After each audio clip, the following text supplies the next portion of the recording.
I see the chili mince cornbread buns have been served. Master! Granny, look! The stove god statue looks just like Guoba! Oh, indeed it does. After all, Guoba is the deity you've been searching for. God of the stove. Guoba is a god? You asked me if a sufficiently festive atmosphere would be enough to reawaken the stove god. And my answer is this. Yes. And no. The stove god has always been a deity with great affection for the people, and who acts in response to their desires. To him, the heart's passions and the heart's desires are not the same thing. Passion can be a technique, a skill, something derived from experience. But desires, they are deeper, more innate. They are the heart's strength in its purest form. Masterful chefs is wonderfully exciting, but it is more an exercise of passion than of desire. And passion alone will not suffice to reawaken the stove god from his deep slumber. But just now, when Kuching ate this dish he had longed for, a deeply held desire was fulfilled. As well as receiving an answer to her question, she also gained something much more precious. A moment of poignant nostalgia so vivid, it felt like she was right there alongside her grandfather. The enormous power unleashed by the fulfillment of this desire resonated with the stove god's statue and caused it to manifest once more the form it took in the past. Of course, the stove god himself is not contained within the statue. The true stove god has been here with us all along. How does it feel, seeing a statue of yourself from your glory days? Look at him. Still so majestic. Glory days? Wait, what happened? Did Guoba used to be different from now? Oh, yes. Back in his day, your Guoba was once the patron god of the soil. But all the wisdom and power he had then, he has since surrendered to the soil itself. A god surrendering their power to the soil. I have heard this turn of phrase before, but what does it mean? The kinds of trials and tribulations that a land can face are far more than you could imagine. Droughts, floods, torrential rain, hurricanes, earthquakes, tsunamis, fires, and plagues. The threat of disaster will never fully disappear from Liyue. Even woes that have never been faced before in history will come to pass in the future. Such things affect you mortals far more than we Adepti, with our immortal forms. He once walked with you over the barren plains until you arrived at last at the harbor. He joined you in building your dwellings and lighting the stoves. It was his hand that lit the very first street lamp of Liyue and brought the aroma of cooked food into every household in the land. You mortals no longer remember him, but back in the age when you did, he was the closest of all the Adepti to the common folk.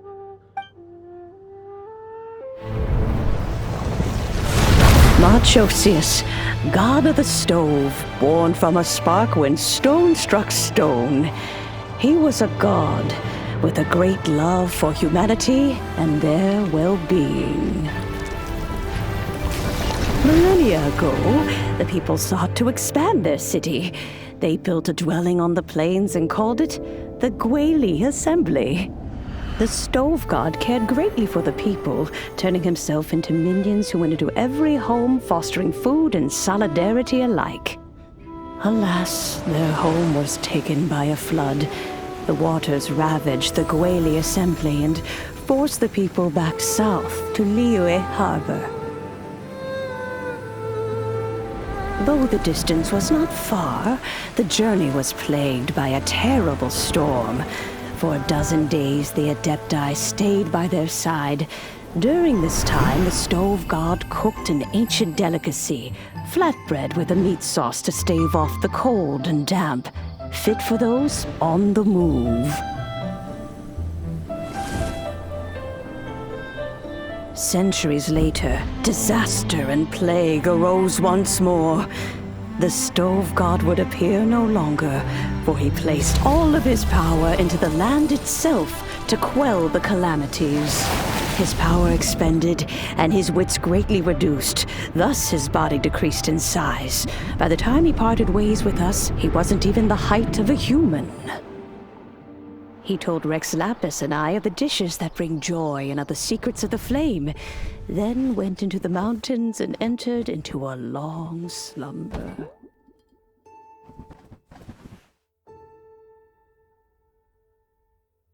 The stove god departed, and Guoba was born. When he awoke, he ate the chili mince cornbread buns placed on the offering table by a young lady in yellow. Though he did not remember the past, he was profoundly moved and decided to follow this young lady thereafter. The stove god had quietly disappeared, but the vendors rose early to hawk their wares. People went out to buy goods, lit their stoves, and cooked food, just as they had done every day for as long as they could remember. In Liyue, things have always been this way.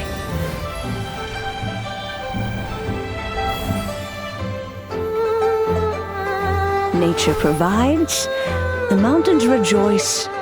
We are blessed by heaven's good grace. Years have gone by. The world has transformed, but our way of life survives.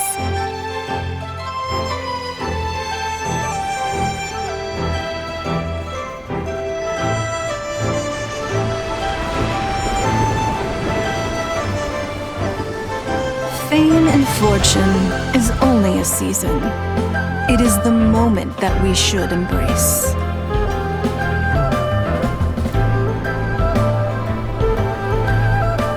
Past meets present. Heritage becomes legacy. Long into the future may we thrive. You once told me that dining is the profoundest of customs in the human world. To eat well is to consume vitality itself, and to drink well is to partake of the very essence of the world. It is a matter of paramount importance, you said, for people cannot face the arduous journey ahead on an empty stomach. At once a humble affair and a profound one. A humble meal of maize and spring water is also profound in that. By ensuring one's survival, it paves the way for millennia of human history and culture to come. My dear friend, Liyue has changed so much while you have slept. Looking at the prosperity and beauty around us today, does it make you happy? Guoba, this is kind of a huge deal. Why didn't you say anything? He is not who he once was. Even the power of speech evades him now. There is no way he could have told you. Oh. Guoba, but... Xiangling. Do not be saddened, Xiangling. There are two sides to everything. Guoba may have lost many of his formal faculties, but he is now as carefree as can be, without a single worry in the whole world.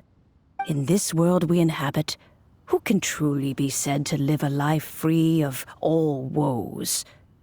Those with a mind and with the knowledge will certainly be troubled by all manner of things. But he has gone further than us in his journey.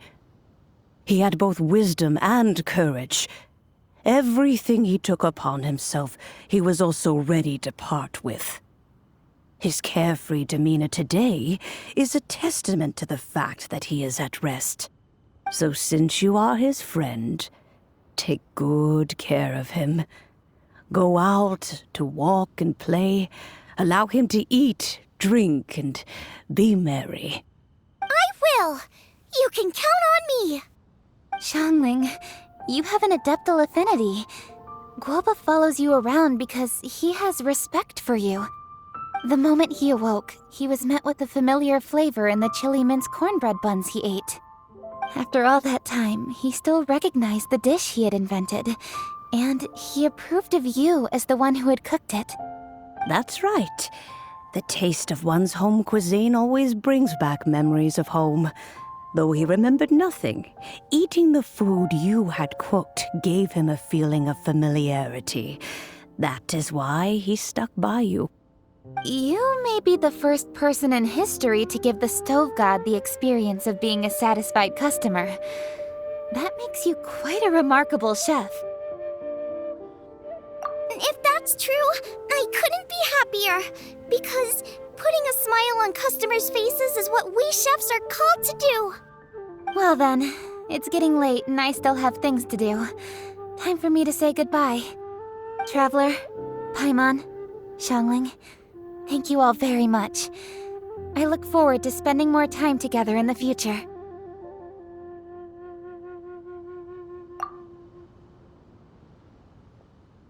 I guess my dad's probably heard the good news already, but I should still go catch up with him. Master, it's been a while since you came by. Why don't you join me? He thinks about you all the time, you know. He's always telling me to invite you over. Oh, goodness me. Then, far be it from me to refuse. Off we go, then. Let's saunter over gently and see how all the city folk are getting along. Hi, Dad. I'm back. Hey, what are you doing there? I should be the one handling that. Oh no! Guoba's taken off!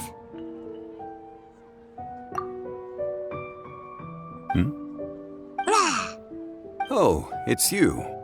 Hello there, old friend.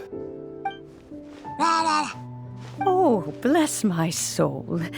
Are you out for a stroll as well? Given the season, it felt fitting to take a leisurely walk while the meal is being prepared. Quite right. And it also gave us the chance to run into you. Guoba may not recognize you, but as ever, he seems quite delighted to see you. So, Guoba doesn't remember anything, but can still feel when something's familiar? Friendship will always withstand the ravages of time. Traveler, what do you think of the name of this festival? Moon Chase. The moon is a carrier of countless emotions. So many things only seem to surface as we gaze up beneath its poignant glow. Wherever the moonlight shines, the heart is wont to follow. Fond memories of those no longer with us. Debts of gratitude to old friends. The meaning of ages past and gone. All wrapped up in the city that has existed for so many moons to date. All these things and more. They are why people chase the moon. In old age, the sight of many things puts one in a wistful mood. But children are always a beautiful sight to see. Such exuberant life force. It seems to well up from deep within the land itself. A land that has been in existence for so many millennia, and yet one that still dazzles today. Traveler, this Moon Chase Festival has been all the more entertaining with you here to witness it. Now, let's have Xiangling brew us a nice pot of tea. We shall drink and chat at our leisure.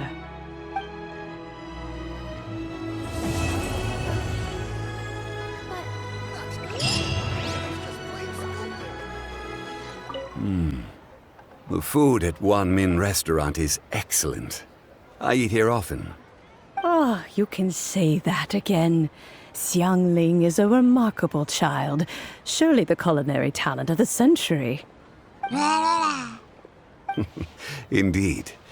To have mastered the craft at her age lends credence to the old aphorism that heroes are made young. Everyone's here to eat. What should I cook?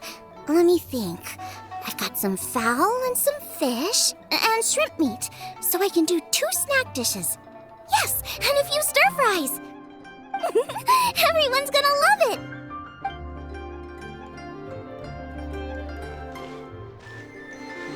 Should I save this money? As expected of my daughter, your culinary skills are getting better and better still. Is it time for some Try the living dish